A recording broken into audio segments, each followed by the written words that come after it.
Hello my dear media parents, कैसे हैं आप सभी लोग। आई होप कि अच्छे होंगे। तो अमित रंजन सर जो है, इन्होंने 7 बार यूजीसी नेट क्वालिफाइड किया है। सबसे पहले 2010 में कॉमर्स सब्जेक्ट में इन्होंने नेट नेट जेआरएफ भी क्लियर किया। फिर इकोनॉमिक्स में, मैनेजमेंट में, एजुकेशन में, पॉलिटिकल साइंस में, सोशियोलॉजी में, एडल्ट एजुकेशन में, इस तरीके से 7 अलग अलग सब्जेक्ट में जो है क्वालिफिकेशन हासिल की है यूजीसी नेट की। तो इनसे बेहतर कोई क्या ही बता पाएगा कि यूजीसी नेट की प्रिपरेशन की जाए। आप में से बहुत सारे लोग काफी टाइम से मैसेज कर रहे थे कि हमें यूजीसी नेट का भी जो है अच्छे से बताइए, क्या करें कैसे करें। जैसा कि मैं अपने दर्शकों को अभी बता भी रहा था कि आपने 7 अलग अलग सब्जेक्ट्स में यूजीसी नेट क्वालिफाइड किया है। जी। और आपके बारे में मैंने हल्का सा एक इंट्रो दिया, बाकी इंट्रो आपका काफी बड़ा है। तो मैंने पोस्टर में थोड़ा बहुत जो है डालने की कोशिश की कि सबको पता लग पाए। थैंक यू वेरी जी। मच सर कि आप इतना कीमती समय हमें जो है दे रहे हैं। Thank you. मोस्ट वेलकम जी। तो सर, सबसे पहला सवाल ये है, क्योंकि हमारे जो प्लेटफॉर्म पे जुड़े हुए लोग हैं उनको जी। यूजीसी नेट के बेसिक्स भी जो है अच्छे से पता नहीं है कि यूजीसी नेट किस चीज के लिए होता है। कौन कौन लोग जो है यूजीसी नेट दे सकते हैं। काफी सारे लोग हमारे यहाँ पे पीजी डिप्लोमा करने के बाद भी ये पूछते हैं कि हम दे दें या नहीं दे। तो एकदम बेसिक जो बात है कि यूजीसी नेट चीज क्या है, किसके लिए है ये, इससे क्या फायदे होते हैं, सबसे पहले ये डाउट जो है हमारा, प्लीज सर आप क्लियर कीजिए। श्योर हरी जी, बेसिकली ये यूजीसी नेट जो एग्जामिनेशन है, ये एग्जामिनेशन कंडक्ट होता है असिस्टेंट प्रोफेसरशिप की जो जॉब्स निकलती हैं आपके डिग्री कॉलेजेस में, प्राइवेट कॉलेजेस में, इवन यूनिवर्सिटीज में। तो उसके लिए एक मिनिमम एलिजिबिलिटी क्राइटेरिया डिसाइड करा गया था यूजीसी ने। तो उसके अकॉर्डिंगली आप ये एग्जाम जब क्वालिफाई करते हैं तो आपका एक सब्जेक्ट स्पेशलाइजेशन आता है सामने। यानी आप पॉलिटिकल साइंस से अगर आपने मास्टर्स किया हुआ है, उस मास्टर्स करने के बाद अब अपना करियर परस्यू करना चाहते हैं आगे किसी टीचिंग लाइन में, आप प्रोफेसर बनना चाहते हैं, आप कॉलेज को ज्वाइन करना चाहते हैं, तो आपको ये एग्जामिनेशन देना पड़ता है। दूसरी एक और इम्पॉर्टेंट चीज, इसका एक अपग्रेडेड वर्जन ये होता है कि जो रिसर्च स्कॉलर्स, रिसर्च हम किसी भी फील्ड में करते हैं, इवन आपकी ओएनजीसी हो गई, ये मैं आपको सिर्फ एक छोटा सा एग्जांपल दे रहा हूँ, आपकी बीपीसीएल हो गई, ये जितनी भी कंपनीज होती हैं जहां पर रिसर्चर्स की जरूरत होती है, वो भी इनवाइट करते हैं जेआरएफ कैंडिडेट्स को, नेट कैंडिडेट्स को, कि वो आए और हमारे यहाँ ज्वाइन करें। क्योंकि एक एलीट क्लास माना जाता है यूजीसी नेट और जेआरएफ के स्टूडेंट्स को। ये क्लास बिल्कुल डिफरेंट होता है, जो शिक्षा के क्षेत्र में काम करना चाहता है, जो आगे बढ़ना चाहता है, जो रिसर्च को अपना एज अ करियर बनाना चाहता है। जी सर, एक तो नेट है और एक जेआरएफ है, इसके बीच में थोड़ा सा डिफरेंस आप बताइए सर स्टूडेंट्स को।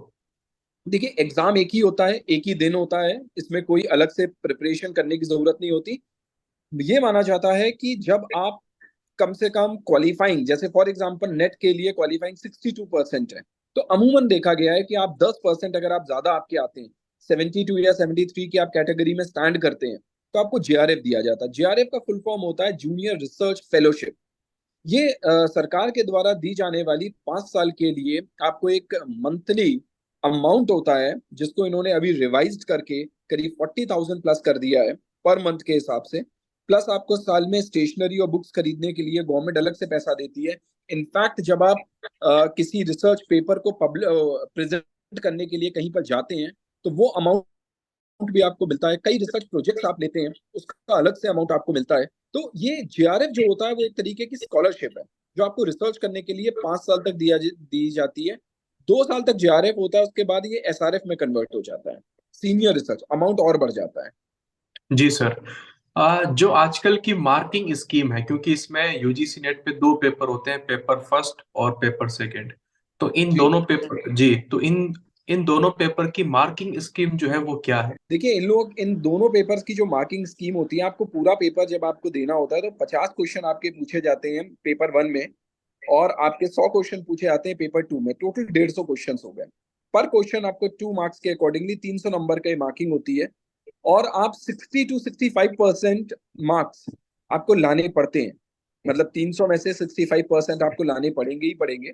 या आप ये समझ लीजिए कि आपको एटलीस्ट 95 to 100 क्वेश्चन के आसपास आपको प्लस सही करना ही करना है, अगर आप इस एग्जाम को क्वालिफाई करना चाहते हैं तो। तो ये जो दो पेपर्स होते हैं, तो इन दोनों पेपर का जो मार्किंग स्कीम है, दोनों का आपस में जुड़ता है या दोनों सेपरेट रहता है? नहीं, इनका जो मार्किंग आपको आएंगी वो अलग अलग आपके प्रेजेंट होती है मार्कशीट में, लेकिन जो आपकी मेरिट बनती है वो कंबाइन बनती है, दोनों की जोड़ के बिल्कुल। बनती है। तो मतलब कि वहां पर जो स्कोर कार्ड में हमें दोनों की स्कोर अलग अलग दिखाई देंगे, और जो मेरिट बनेगी दोनों की मिला के मिलेगी। तो यहाँ पर कोई मिनिमम क्वालिफिकेशन है पेपर फर्स्ट या सेकंड में, कितना आएगा तभी कुछ होगा, या? एक मिनिमम क्वालिफिकेशन क्राइटेरिया इन्होंने 35% और 40% अकॉर्डिंग टू कैटेगरी इन्होंने रख रखा है। लेकिन एक्चुअली होता क्या है कि qualified and non qualified depend करता है परसेंटाइल मेथड पर। और एक मिनिमम क्राइटेरिया कि हमने डिसाइड कर लिया कि हम 10% लोगों को सीट, टोटल जितने लोगों ने फिल कर रखा होता है फॉर्म, उसका एक हम्म। सर्टेन परसेंटेज यूजीसी ने आज तक ये कभी डिक्लेयर नहीं किया कि वो किस बेसिस पर सिलेक्शंस करते हैं। आप आरटीआई के थ्रू मांगेंगे तो भी कहेंगे कि यस ये परसेंटाइल मेथड है, स्केलिंग मेथड है, उसके अकॉर्डिंगली हम हम्म। कैलकुलेट करते हैं। बट जनरली आप मान के चलिए कि अगर 500 लोगों ने भरा हुआ है फॉर्म को हम्म।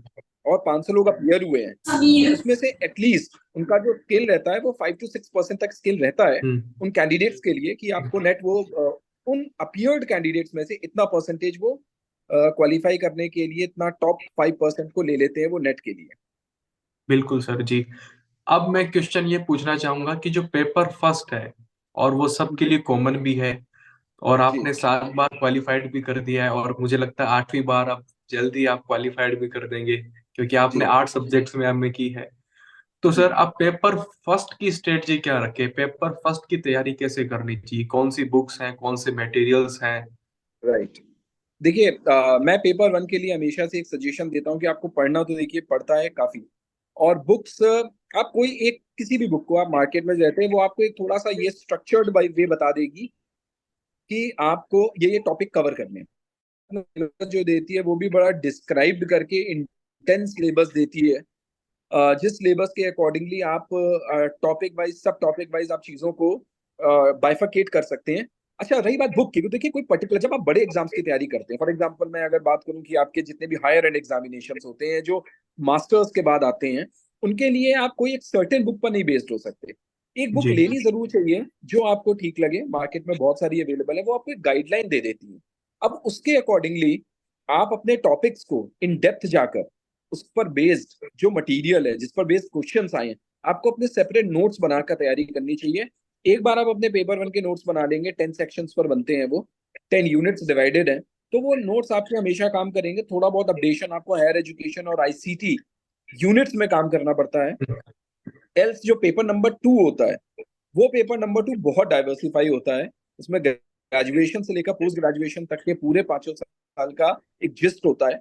तो अगर आपने पॉलिटिकल साइंस से कर रहे हैं या सोशलॉजी से कर रहे हैं या इकोनॉमिक्स से कर रहे हैं, तो आपने बीकॉम फर्स्ट में भी इकोनॉमिक्स पढ़ी होगी, बीए में, बीए सेकेंड ईयर में, बीए थर्ड में, एमए फर्स्ट में, एमए सेकेंड में, और हर जगह आपने अलग अलग टॉपिक्स पढ़े होंगे। तो उन टॉपिक का जो कलेक्शन होता है वो आपके सेपरेट नोट्स में, बहुत डीप नहीं जाना है, बट आपको नॉलेज और इन्फॉर्मेशन सारे टॉपिक्स की होनी चाहिए। जी सर, एक क्यूरियोसिटी ये थी मेरे जानने की, मैंने देखा कि 2010 में आपने सबसे पहला जो है क्वालिफिकेशन लिया था, UGC net JRF commerce subject में। तो 2010 से लेके आज 2023 में ये कितना बड़ा डिफरेंस इसके अंदर आया है पैटर्न वाइज, काफी चीजों में? देखिए, मैंने हमेशा हर पैटर्न पर पेपर दिया है। जब जी। मैं आपको बताऊं, लाइक फॉर एग्जांपल कि जब मैंने 2010 में दिया था, तो ये पेपर ऐसे नहीं होते थे, तो बहुत ही हेक्टिक पेपर हुआ करते थे। जिन लोगों ने दिए होंगे, अगर आज की जनरेशन तो पता नहीं, मतलब जो मतलब 2000 जी। जिनों का मास्टर 2004 5 या 6 का होगा, वो इस बात को समझ सकते हैं कि हम लोग मॉर्निंग में निकलते थे टिफिन विफिन पैक करवा के, हम्म। यूनिवर्सिटीज में जनरली सेंटर्स पढ़ते थे। तो हम्म। स्टार्टिंग का जो पेपर होता था वो करीब हमारा 2.5 3 घंटे का एक पेपर होता था। वो पेपर वन और टू होता था, राइट। देन उसके बाद फिर बीच में 1.5 2 घंटे का गैप होता था, फिर हमारा 2.5 घंटे का एक पेपर होता था, उसको पेपर थ्री बोलते थे। अच्छा, हम्म। उसमें क्या होता था, लिखना पड़ता था। मतलब आपका स्टार्टिंग का जो पेपर आपके हो जाते थे वो आपके ऑब्जेक्टिव हो जाते थे। पेपर वन हमेशा से ऑब्जेक्टिव रहा है, तो आपने वो कर लिया। लेकिन उसके बाद जब पेपर थ्री आप देने जाते थे तो आपको लिखना पड़ता था, जैसे आप अपने बोर्ड के एग्जामिनेशंस देते हैं। तो आप समझिए कि करीब 3 घंटा मॉर्निंग में, फिर 3 घंटा इवनिंग में, 6 घंटे हो गए, फिर 2 2.5 घंटे आपका बीच में, 8.5 घंटे 1 घंटा जाना, 1 घंटा आना, 10 साढ़े 10 घंटे का वो स्लॉट हुआ करता था। ये मैंने 2010 में ऐसे 2 पेपर्स दिए। देन हम्म। उसके बाद तो दौर बदला, और देन यूजीसी ने क्या कर दिया, सारे ही पेपर 3 को भी ऑब्जेक्टिव कर दिया। हम्म। अच्छा, पेपर 3 भी ऑब्जेक्टिव हो गया, फिर दौर बदला, तो क्या हुआ, पेपर 3 निकल गया, फिर पेपर 1 और पेपर 2 बचा। फिर भी हम लोग ओएमआर शीट पर जाकर वो डाक करते थे। फिर और दौर बदला, तो क्या हुआ, पूरा कंप्यूटराइज हो गया। अब जो पेपर आते हैं वो सारे के सारे कंप्यूटराइज आते हैं, कंप्यूटर। मतलब आपको वहीं पर टिक करना है। तो ये जो जितने भी फेजेस थे, आपको मैं 4 फेजेस बता चुका हूँ, 4 लेवल पर चेंजेस हो चुके हैं एग्जामिनेशन में। हम्म। आगे क्या चेंजेस होंगे पता नहीं, लेकिन ये हम्म। चारों पेपर, चारों चीजें मैंने दे रखी हैं। चारों चीजों का एक्सपीरियंस है मुझे। जी सर। इसमें जो ये होता है कि जैसे कि मेरा अभी एमए कंप्लीट मान लीजिए नहीं हुआ, और जी। अभी मैं आज आज की डेट में ही जो है यूजीसी के लिए अप्लाई करना चाहता हूँ, यूजीसी नेट के लिए।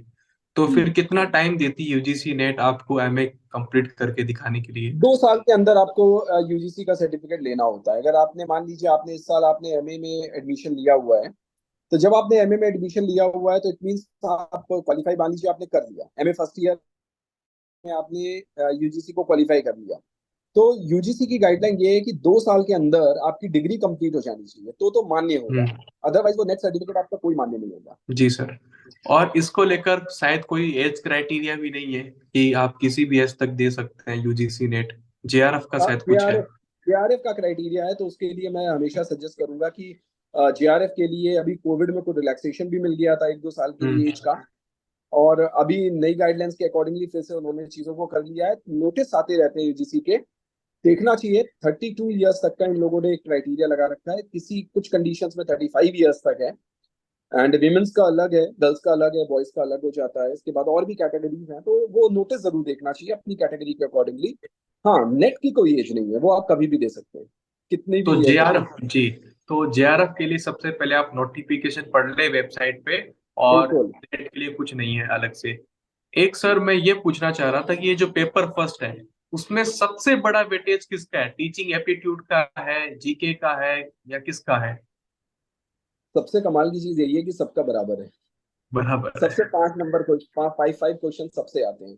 देखिए 10 सेक्शन हैं, 10 5 या 50। जी। पहले तो ये भी होता था कि 60 क्वेश्चन आते थे, उसमें से 50 करने होते थे, ये चेंज भी हुआ। अब 50 जी। कंपलसरी करने होते हैं। अब वो नहीं आता कि आपको 60 में से 50 करने होंगे। पहले ये जरूर था कि किसी की कैटेगरी ज्यादा हो जाती थी 2-3 क्वेश्चन की, तो उसमें उन्होंने हम्म। देखा कि किसी का कोई सेक्शन स्ट्रॉन्ग है तो पेपर 1 में वो ज्यादा स्कोर कर ले जा रहा है, तो इन्होंने उसको कंपलसरी करके 50 क्वेश्चन को ही कर दिया कि अब आपको लाइक 50 क्वेश्चन मिलेंगे, वो आपको करने ही करने। सबका वेटेज बराबर है। डीआई 5 नंबर, 5 क्वेश्चन डीआई के आते हैं, 5 कॉम्प्रिहेंसिव के आते हैं। ये सबसे स्कोरिंग सेक्शन होता है, क्योंकि 5 डीआई है वो गलत होना नहीं है, कॉम्प्रिहेंसिव 5 आने हैं गलत होने नहीं है, 10 ये आपके हो गए। बाकी के सेक्शंस में आप 2 या 3 नंबर का भी क्राइटेरिया रख लीजिए, तो आराम से 35 36 सेफ जोन में पहुंच जाएंगे आप। जी सर। लास्ट में जो भी आप टिप्स देना चाहें, क्योंकि मेरे क्वेश्चंस पूरे हो चुके हैं, अगर कोई स्टूडेंट पूछना चाहता है तो पूछ सकता है। आप अगर कोई कुछ मैं नहीं पूछ पाया हूँ और कुछ बताना चाहें आप स्टूडेंट्स को, तो प्लीज बताएं, क्योंकि ये यूट्यूब चैनल पर भी जाएगा तो बहुत से लोग देखेंगे इसको। मैं एक टिप देना चाहूंगा जो सबसे इम्पोर्टेंट है, वो ये है कि देखिए, ये एग्जाम कोई ऐसा एग्जाम नहीं है कि आप बैठे और आप कह दें कि नहीं मेरी तैयारी बहुत अच्छी है तो श्योर शॉट मैं इसको निकाल के आ जाऊंगा। इवन कोई भी एग्जाम्स की मैं बात करूं, तो आपकी प्लानिंग, आपकी स्ट्रैटेजी, आपका पेशेंस लेवल, ये तीनों चीजें आपकी बहुत इंपॉर्टेंट होनी चाहिए। दूसरा, आपको, आप जब पेपर देने जाएंगे ना, तो आप ये मत सोच कर जाइए कि नहीं इस बार मुझे क्वालिफाई करना ही करना। अगर आप फर्स्ट टाइम दे रहे हैं तो एक बार आप उसको देख कर आइए, उसको फील करके आइए। उस मोमेंट पर जब आप जैसे ही मास्टर्स में जाते हैं, तो एक बार आप जाइए, देखिए माहौल क्या है और आप वहां पर बैठकर कितना अटेम्प्ट कर पा रहे हैं। आपको उससे बहुत बड़ा तजुर्बा मिलता है। जब आप आते हैं वापस, तो आपको अपनी वीकनेस और अपनी स्ट्रेंथ पता चलती है। सो आप उसकी अपनी वीकनेस, अपनी, हो सकता है किसी की मैथ्स बहुत अच्छी होती है, हो सकता है किसी का रीजनिंग, लॉजिक रीजनिंग बहुत अच्छी होती है, तो उसको क्राइटेरिया पता चल जाता है कि मेरा ये सेक्शन स्ट्रॉन्ग है, मेरा वीक क्या है, तो उसके हम्म। अकॉर्डिंगली वो उसको तैयारी करता है। दूसरा, उसको अपने सब्जेक्ट की वैल्यू भी पता चलती है कि मैंने जो सब्जेक्ट तैयार किया था वो थियोरेटिकल हम्म। ज्यादा था या प्रैक्टिकल अप्रोच वाला ज्यादा था। तो आपकी प्रिपरेशन, देखिए ये एग्जाम में प्रिपरेशन इंडिविजुअल बेसिस पर होती है। ये नहीं कि आपने जैसा तैयार किया, जैसा मैंने तैयार किया। हम दोनों की पॉलिसी, हम दोनों की स्ट्रैटेजीज अलग होंगी एग्जाम के लिए। हर स्टूडेंट को चाहिए कि वो अपने डिसीजन खुद ले, किसी से टिप्स मत मांगे। पहली बात तो वो खुद समझे कि वो, उसको उसके लेवल का एग्जाम है कि नहीं है। वो अपने उस लेवल के एग्जाम को पहले वहां तक पहुंचाए, उसके बाद एक्सपर्ट एडवाइस ले, टिप्स ले। क्योंकि अगर वो टिप्स लेगा तो टिप्स तो हमेशा चेंज होती है, एनटीए एग्जाम हमेशा चेंज कर देता है। हाँ, गाइडलाइन अगर आप एक्सपर्ट गाइडलाइन लोगे तो मैं आपको सिर्फ इतना बोलूंगा कि आपकी बेसिक नॉलेज, बहुत ज्यादा डेप्थ नॉलेज नहीं, बेसिक नॉलेज, लेकिन आपके सारे टॉपिक और सब टॉपिक आपको पता होनी चाहिए। आपको हर एक टॉपिक के बारे में थोड़ा भी पता हो, बट पता हो। और अपना पेपर वन 35 से ज्यादा ही स्कोर करने की कोशिश करिए। आपके पास 50 में से 35 to 40 में से स्कोर करने लायक कंडीशन होती है। 10-12 गलत हो कोई फर्क नहीं पड़ता, बट 35 से नीचे नहीं गलत होनी चाहिए। और पेपर नंबर 2 में आप इतनी तैयारी कर लो कि एटलीस्ट 100 में से 30-40 गलत हो जाए, कोई फर्क नहीं पड़ता, बट 60 से कम नहीं होनी चाहिए। जी तो अगर ऐसा कर ले जाओगे आप, तो आप सेफ, आप 100% नेट क्वालिफाई कर लोगे। बिल्कुल। तो जैसा कि आपने समझाया कि अगर आप प्रिपरेशन करना चाहते हैं तो सबसे पहले फॉर्म भरिए और एग्जाम देने के लिए जाइए, जितनी भी आपकी तैयारी है उसको फील कीजिए, और उसके बाद असल में जो है एक तरीके से प्रिपरेशन आप स्टार्ट कर पाओगे। तब आपको जो जी है तजुर्बा होगा, आप सही डायरेक्शन में पढ़ना स्टार्ट करेंगे। और पेपर फर्स्ट में आपने कहा कि 35 क्वेश्चन के अराउंड जो है अगर आप कर लेंगे तो बहुत बेहतर रहेगा। सेकंड जी में तो वो है ही कि जितना आप कर सकें आपको करना भी चाहिए, 60 हो जाए तो और भी अच्छा है 100 में राइट। से। और आपने ये भी बताया कि किसी का अगर आज की डेट में एमए कंप्लीट नहीं है तो वो अभी टाइम है, कर सकता है, 2 साल का टाइम देती है यूजीसी, और 2 साल में एमए कंप्लीट हो भी जाती है। और आराम सर से। आपने बिल्कुल, आपने जेआरएफ भी क्लियर किया, आपने नेट के बारे में भी बताया कि इसके क्या बेनिफिट्स होते हैं। और डेफिनेटली हमारे यहाँ पे मीडिया सेक्टर से जुड़े हुए काफी सारे लोग हैं, और मास कम्युनिकेशन जर्नलिज्म जो सब्जेक्ट है उससे जो है ये यूजीसी नेट क्लियर करना चाहते हैं सब लोग। तो इसमें आपने बहुत काफी अच्छी चीजें बता दी। और सर एक दो बार और आपको मुझे लगता है कि आना पड़ेगा, कुछ, क्योंकि सारे क्वेश्चन जो है, सारे डाउट्स एक बार में क्लियर हो नहीं पाते। और मैं थोड़ा बहुत आपको व्हाट्सएप पर भी परेशान किया करूंगा, कुछ ऐसे अगर यूनिक डाउट्स मोस्ट आए तो। वेलकम। जी बिल्कुल सर, जरूर। बिल्कुल। थैंक यू सर, आपने इतना कीमती समय हमको दिया, और बहुत अच्छा लगा मेरे को आपका ये सुन। नहीं, आप बहुत अच्छा इनिशिएटिव ले रहे हैं, और आप इस तरीके से इंफॉर्मेशन, मैं, आप, ये मेरी एक बहुत गुड विशेस हैं आपके लिए, कि आपके माध्यम से हमारे देश के ऐसे युवा जो, एक देखिए, अच्छा टीचर ही, आज हम लोग, मैं एक छोटी सी बात बोलूंगा, आज हम लोग बहुत गर्व फील करते हैं चंद्रयान पर, चंद्रयान 3 जी पर हम लोग की सक्सेस पर। लेकिन आखिर आप ये सोचिए कि उन बच्चों के अंदर जो ललक पैदा करी होगी, वो एक अच्छे शिक्षक ने पैदा करी होगी। जी यानी बिल्कुल। कोई भी क्लास 9 या 10 से निकल कर कोई नासा या इसरो का साइंटिस्ट नहीं बनता है। वो वहां से उसके अंदर बीज पड़ता है, और वो बीज डालने का काम जो करता है वो एक शिक्षक करता है। इसलिए शिक्षक जी का जो लेवल है, ये हर एक शिक्षक को भी समझना चाहिए कि वो एक इम्पोर्टेंट है। वो जब ये भूल जाता है आज की डेट में एक शिक्षक कि मैं कितना इंपॉर्टेंट हूँ, तो वो अपने आप को अंडर एस्टिमेट कर लेता है। इसके अंदर इतनी शक्ति है, इतनी शक्ति है कि वो एक, जैसे बरगद भी एक छोटे से बीज से ही बनता है और उसकी जड़ें हिला पाना असंभव हो जाता है, उसी जी तरीके से एक शिक्षक एक बीज डालता है, और उसके बाद जब उसका शिष्य निकल कर जिस पोजीशन पर पहुंचता है, वही सबसे बड़ी उसकी कीमत होती है। तो आपके माध्यम से अगर ये मैसेज उन स्टूडेंट्स तक, उन टीचरों तक, ऐसे तमाम लोगों तक अगर जा सके जो शिक्षा जगत को सिर्फ ऐसा नहीं ये सोचते हैं कि मैं बाई चांस आ गया हूँ, नहीं, उनको अगर इसमें जुड़ना है, मैं तो कहूंगा नेट आप इसलिए मत करिए। ये मेरा बहुत बिल्कुल हमेशा से लोगों के लिए रहता है, नेट इसलिए मत करिए कि आपको सिर्फ एक नौकरी करनी है। नेट इसलिए करिए कि आपको अपने सब्जेक्ट पर विश्वास है, आपको अपने ऊपर विश्वास है, और आपको अपनी काबिलियत पर विश्वास है कि जब एक अच्छे स्टूडेंट्स बनाएंगे, तब वो देश का ही नहीं पूरे विश्व को बदलने की शक्ति रखेंगे। जी सर, बहुत ही इंसाइटफुल आपने बात बताई, बहुत ही अच्छा लगा मेरे को आपसे जुड़ के। Thank you very much sir कि आपने इतना कीमती समय हमको दिया। Thank you sir. Thank you. Thank नमस्कार। यू। ओके, थैंक यू दोस्तों। Thank you. Thank you.